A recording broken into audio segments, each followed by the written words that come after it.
अब हम आपको शिव पुराण की कथा में देवताओं का भगवान शिव से पार्वती के साथ विवाह करने का अनुरोध और भगवान का विवाह के दोष बताकर अस्वीकार करना तथा उनके पुनः प्रार्थना करने पर स्वीकार कर लेने की कथा सुनाते हैं। जो इस पुराण की कथा को सुनते हैं भोले बाबा उनके सभी कष्टों को दूर कर देते हैं और जो उनकी मनोकामनाएं होती हैं उनकी मनोकामनाएं 90 दिन के अंदर पूर्ण कर देते हैं।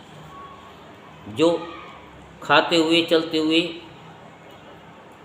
किसी भी अवस्था में इस कथा को सुनते हैं उनकी इच्छा अवश्य पूरी होती है। देवता बोले, कामदेव को विनिष्ट करने वाले रुद्र देवताओं को नमस्कार है। स्तुति के योग्य अत्यंत तेजस्वी तथा त्रिनेत्र को बार बार नमस्कार है।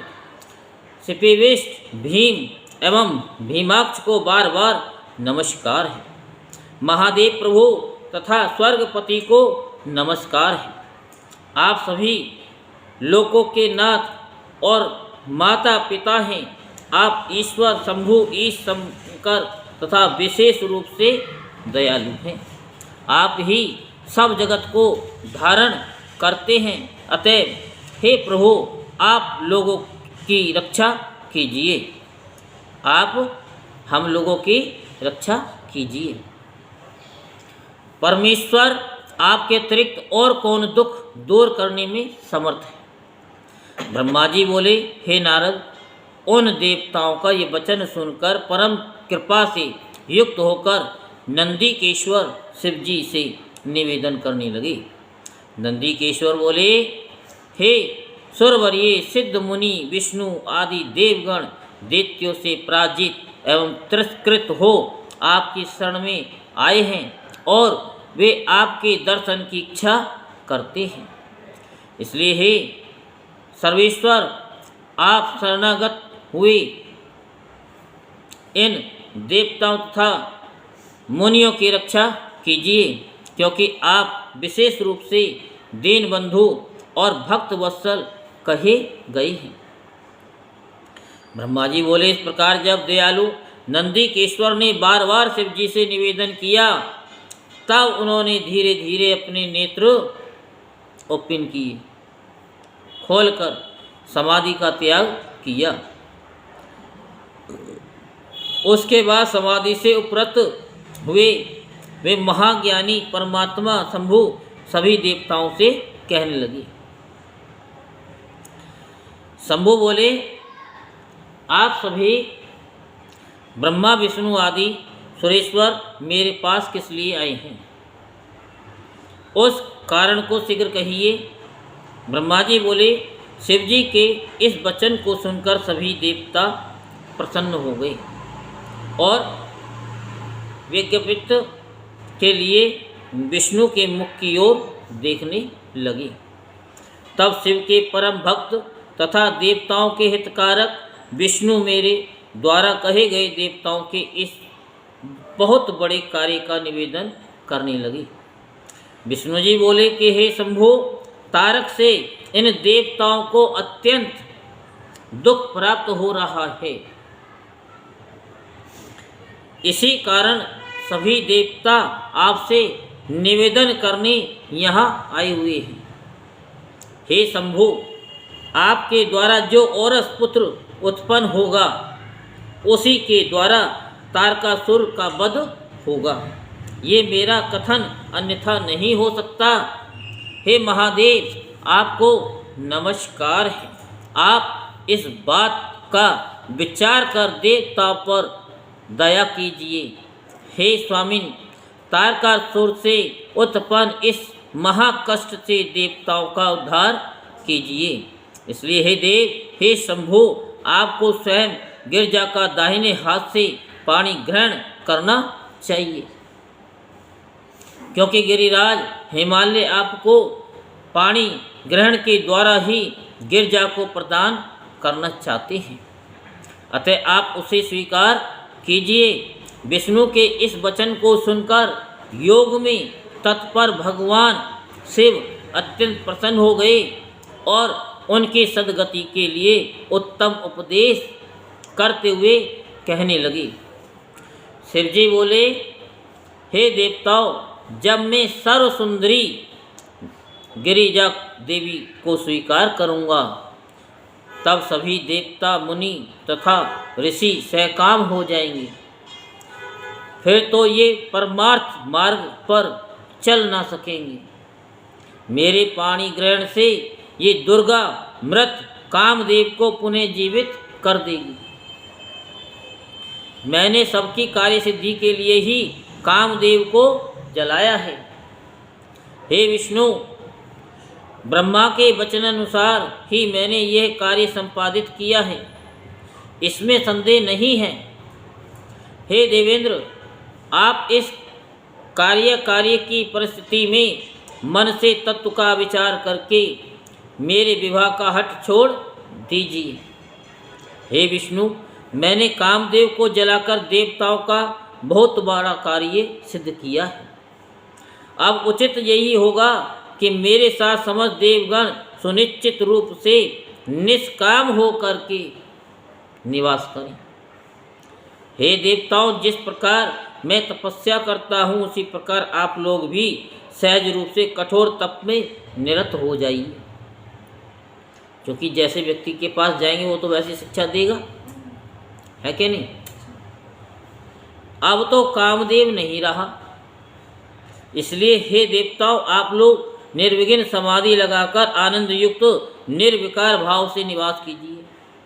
हे विधे, हे विष्णु, हे महेंद्र, हे मुनिगण, हे देवगण, आप लोगों ने पूर्व समय में कामदेव के द्वारा किए गए सारे कार्य को भुला दिया है, उन सब पर विचार कीजिए। हे देवताओं, पहले इस महाधनुर्धर कामदेव ने हठ से सभी देवताओं का ध्यान नष्ट कर दिया था। काम ही नरक का द्वार है और काम क्रोध उत्पन्न होता है। काम से क्रोध उत्पन्न होता है और क्रोध से मोह हो जाता है और मोह से तप विनिष्ट हो जाता है। अतः आप सभी श्रेष्ठ देवताओं को काम एवं क्रोध का परित्याग कर देना चाहिए। आप सभी को मेरी ये बात स्वीकार करनी चाहिए, क्योंकि मेरी बात कभी असत्य नहीं सिद्ध होती। ब्रह्मा जी बोले, हे नारद, वृषभ ध्वज भगवान महादेव जी से इस प्रकार कहने के बाद विधाता विष्णु मुनिगण तथा देवताओं से उत्तर की प्रतीक्षा करने लगे। तब अपने गणों से घिरे हुए वे शंभु चुपचाप होकर समाधि में स्थित हो स्थाणु के समान अचल हो गए। वे शंभु अपने अंतःकरण में अपने निरंजन, निराभास, निर्विकार एवं निरामय स्वरूप का ध्यान करने लगे, जो सबसे परे, नित्य, निर्मम, विग्रह रहित, शब्दातीत, निर्गुण, ज्ञान गम्य तथा परात्पर है। इस प्रकार अनेक जगत की सृष्टि करने वाले वे अपने परम रूप का चिंतन करते हुए ध्यान में स्थित हो परमानंद में निमग्न हो गए। उस समय विष्णु, इंद्र आदि सभी देवता शंकर जी को ध्यान में स्थित देखकर विनम्र होकर नंदीकेश्वर से कहने लगे। देवता बोले, हे नंदीकेश्वर, शिव जी विरक्त होकर ध्यान में मग्न हैं। अब हम लोगों को क्या करना चाहिए? आप शंकर के सखा, सर्वज्ञ एवं इनके पवित्र सेवक हैं। हे गणाधिप शिव जी, किस उपाय से हम लोगों पर प्रसन्न होंगे? उस उपाय को शीघ्र ही बताइए। हम लोग आपकी शरण में आए हुए हैं। ब्रह्मा जी बोले, हे मुनि, जब इंद्र आदि देवताओं ने इस प्रकार नंदी से निवेदन किया तब शिव जी के प्रिय गण नंदी उन देवताओं से कहने लगे। नंदीश्वर बोले, हे हरे, हे विधे, हे इंद्र, हे देवताओं, हे मुनियों, आप लोग शिव जी को संतुष्ट करने वाला मेरा वचन सुने। नंदीश्वर कौन है? हैं? हाँ, नंदी कौन है शिव जी के?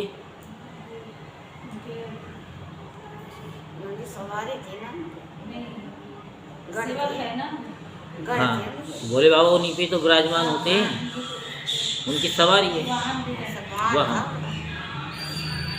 यदि आप लोगों का ऐसा ही हट है कि शिव जी स्त्री का पाणी ग्रहण करें, तो अत्यंत दीन भाव से आप सभी शिव जी की उत्तम स्तुति करें। हे देवताओं, महादेव भक्ति द्वारा वश में हो जाते हैं, अन्य साधारण उपायों से वशीभूत नहीं होते हैं। वे परमेश्वर उत्तम भक्ति से कार्य भी कर सकते हैं, जो कार्य न करने वाला हो वो भी कर देते हैं। हे ब्रह्मा विष्णु आदि देवताओं, आप लोग ऐसा ही कीजिए, अन्यथा जहाँ से आए हैं वहाँ शीघ्र ही चले जाइए, विलंब न कीजिए। तो ब्रह्मा जी बोले, हे मुनि, उनकी ये बात सुनकर विष्णु आदि वे देवता उस बात को मानकर अत्यंत प्रेम से शंकर का स्तमन करने लगे। हे देवदेव, हे महादेव, हे करुणा सागर, हे प्रभु, महान कलेश से हम लोगों का उद्धार कीजिए, हम शरणागतों की रक्षा कीजिए। ब्रह्मा जी बोले, इस प्रकार बहुत ही दीन हो देवताओं ने शिव जी की स्तुति की और वे सब व्याकुलचित होकर उच्च स्वर से रोने लगे। मुझे साथ लेकर विष्णु ने मन से शिव जी का स्मरण करते हुए परम भक्ति से युक्त होकर दीन वचनों से शंभु से प्रार्थना की। इस प्रकार जब मैंने विष्णु ने सभी देवताओं ने शंभु की स्तुति की, तब भक्त वत्सल के कारण वे महेश्वर ध्यान से विरक्त हो गई। तदंतर प्रसन्नचित होकर दुखों का कारण करने वाली वे भक्त वत्सल शंकर विष्णु आदि देवगणों को हर्षित करते हुए करुणा भरी दृष्टि से कहने लगे। शंकर बोले, हे हरे, हे विधे, हे इंद्र आदि देवताओं, आप सब एक साथ किस लिए आए हैं? मेरे सामने सच सच बताइए। विष्णु बोले, हे महेश्वर, आप सर्वज्ञ अंतर्यामी तथा अखिलेश्वर हैं। क्या आप हमारे मन की बात नहीं जानते? फिर भी मैं आपके आज्ञानुसार निवेदन कर रहा हूँ। हे मृड, हम सब देवताओं को तारकासुर से महान दुख प्राप्त हो रहा है, इसलिए हम देवताओं ने आपको प्रसन्न किया है। वे शिवा आपके लिए ही हिमालय की कन्या के रूप में उत्पन्न हुई हैं, क्योंकि आपके द्वारा पार्वती से उत्पन्न पुत्र के द्वारा ही तारकासुर की मृत्यु होने वाली है। ये बात अन्यथा नहीं है। ब्रह्मा जी ने उस तारकासुर को इसी प्रकार का वरदान दे रखा है, वह अन्य किसी के द्वारा मारा नहीं जाएगा। यही कारण है कि वह सबको पीड़ा कर रहा है।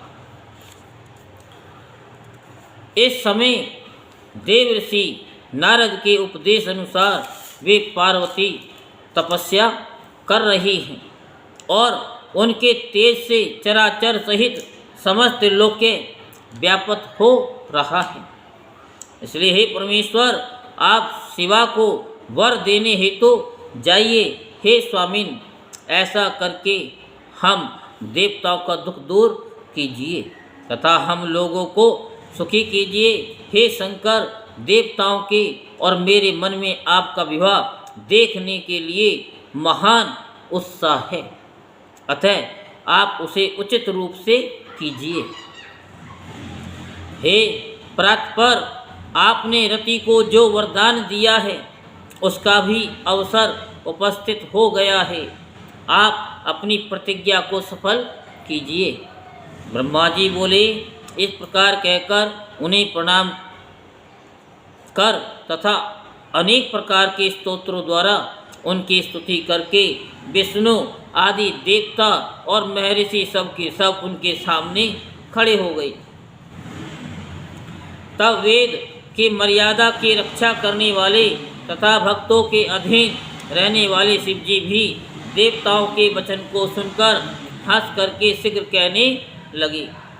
शंकर जी बोले, हे हरे, हे विधे, हे देवताओं, मैं ज्ञान से युक्त और यथोचित बातें कहता हूँ, उसे आप सब आदरपूर्वक सुनिए। विवाह करना मनुष्यों के लिए उचित विधान नहीं है, क्योंकि विवाह बेड़ी के समान अत्यंत कठिन दृढ़ बंधन है। संसार में बहुत से कुसंग हैं, परंतु उसमें स्त्री संग सबसे बढ़कर है, क्योंकि मनुष्य सभी प्रकार के बंधनों से छुटकारा प्राप्त कर सकता है, किंतु स्त्री संग से उसका छुटकारा नहीं होता। लोहे तथा लकड़ी के पासों में दृढ़तापूर्वक बंधा हुआ मनुष्य उससे छुटकारा पा सकता है, किंतु स्त्री आदि के पास में बंधा हुआ कभी मुक्त नहीं होता। स्त्री संग से महाबंधनकारी विषय निरंतर बढ़ते रहते हैं। विषयों से आक्रांत मन वाले को सपन में भी मोक्ष दुर्लभ हो जाता है। यदि बुद्धिमान पुरुष सुख प्राप्त करना चाहे तो विषयों को भली भांति छोड़ दे। जिन विषयों से प्राणी मारा जाता है वह विषय विष के समान कही गई है। मोक्ष की कामना करने वाला पुरुष विषयी पुरुषों के साथ वार्ता करने मात्र से क्षण भर में ही पतित हो जाता है। आचार्यों ने विषय वासना को शर्करा से आलिप्त इंद्रायण फल के समान आपत मधुर कहा है। यद्यपि मैं समस्त ज्ञान विशेष रूप से जानता हूँ, फिर भी मैं आप लोगों की प्रार्थना को सफल करूँगा। तीनों लोकों में मेरी प्रसिद्धि है कि मैं भक्तों के वश में होने से सभी प्रकार के उचित अनुचित कार्य करता हूँ। कौन से उचित भी और अनुचित भी करता हूँ। ये कौन कह रहे हैं?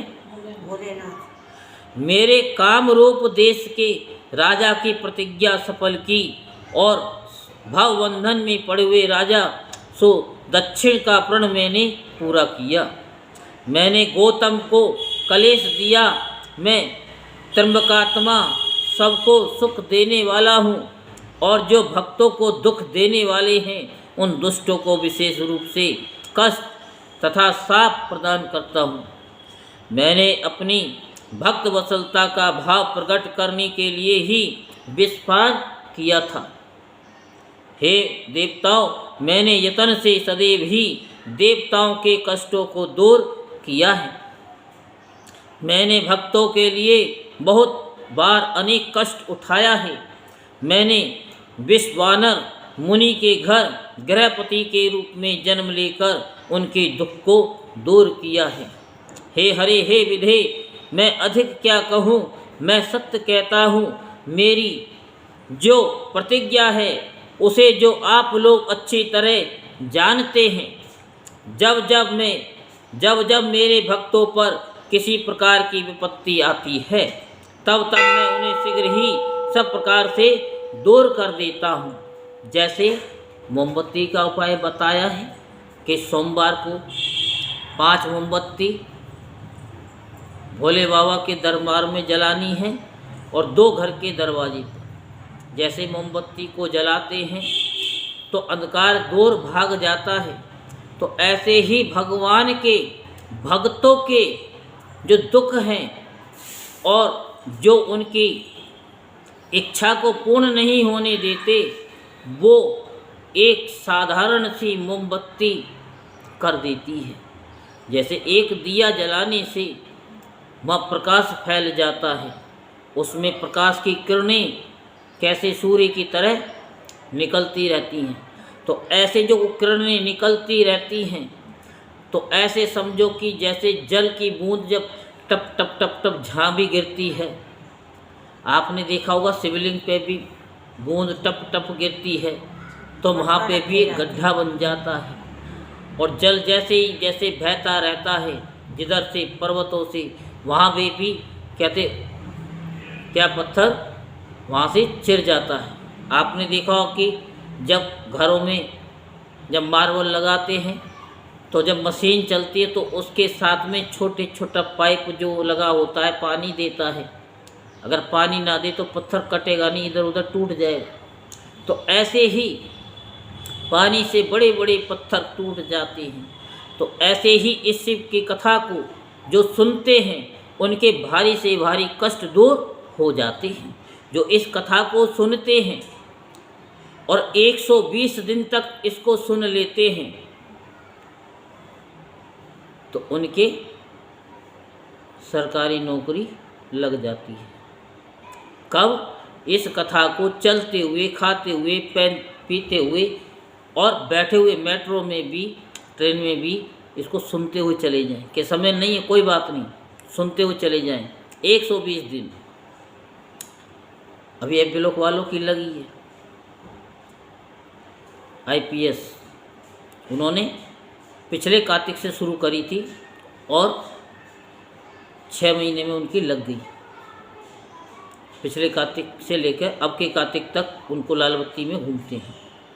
तो ये शिव कथा या भागवत कथा, केवल कथा सुनने मात्र से सबके कार्य सिद्ध हो जाते हैं। हम नहीं कहते कि आप ये करो वो करो, केवल कथा को जिस स्थिति में भी हो, कोई भी एक्सक्यूज नहीं चलेगा कि हमारे पास समय नहीं है, हम नहा नहीं सकते।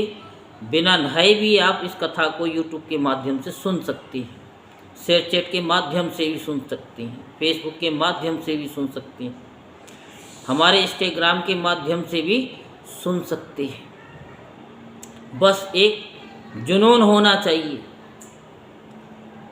क्या मेरा काम होगा। जब मैं सही हूँ तो मेरा परमात्मा भी सही का साथ देगा। हम सब लोग सही का साथ देते हैं, लेकिन जो दुष्ट होता है वो दुष्ट का साथ हमेशा देता है। तो ये विशेष ध्यान रखें। इस समय तारकासुर के द्वारा जो विपत्ति आप लोगों पर आ पड़ी है उसे भी मैं जानता हूँ। भगवान नहीं जानते, सब के बातों को जानते हैं, लेकिन वो भी बंधे हुए हैं। उस दुख को भी मैं दूर कर दूंगा, ये मैं सत्य सत्य कह रहा हूँ। जबकि भोले बाबा को कोई शादी की लोड़ तो थी नहीं, कामदेव को भी जला दिया है, पार्वती जी तपस्या कर रही हैं फिर भी उनको लोड़ नहीं है। लेकिन अपने भक्तों के लिए वो शादी भी करने को तैयार होंगे। तो यही तो भोले बाबा कह रहे हैं कि जो उचित है, जो अनुचित है, वो भी मैं भगवान कहते हैं कि मैं अपने भक्तों के लिए वो सब करता हूँ। यद्यपि मुझे विवाह में कोई इच्छा नहीं है, तो भी आप लोगों के लिए पुत्र उत्पन्न करने हेतु गिरजा से विवाह करूँगा। हे देवताओं, अब आप लोग निडर होकर अपने अपने घरों को जाइए, मैं आप लोगों का कार्य सिद्ध करूँगा, इसमें संदेह नहीं करना चाहिए। ब्रह्मा जी बोले, हे मुनि, ऐसा कहकर शंकर पुनः मौन धारण कर समाधिस्थ हो गए और विष्णु आदि समस्त देवता अपने अपने धामों को लौट गए। बोल शंकर भगवान की हर हर महादेव, हर हर महादेव, हर हर